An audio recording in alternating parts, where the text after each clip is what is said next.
Kung mahilig ka sa samgyeopsal, kailangan mong matry ito.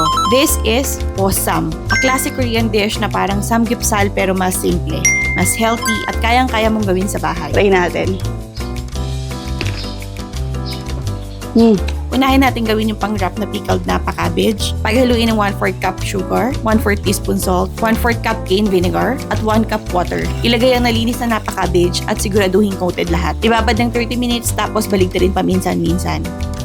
For the pork, nag-chop lang ako ng isang white onion. Isa lang na natin yung pork belly. Idagdagan sibuyas, around 10 cloves ng garlic, at counting luya. Timplahan ng 1 teaspoon brown sugar, pwede rin white, 2 tablespoon Korean soybean paste, 1 teaspoon salt, at 1 tablespoon coffee. Pandagdag ng lasa at para mas maganda ang kulay. Takpan at pakuluan hanggang lumambot. Pinakuluan ko yan around 30 minutes, then slice into bite-sized pieces. I-serve kasama ang pickled napa cabbage, garlic, Korean onion leek salad, at radish kimchi. Perfect siyang kainin parang samgyeopsal. Kung gusto mong makita kung paano ko ginawa yung side dish, check out my other video at kung nagustuhan mo ito, huwag mo kalimutang mag-follow.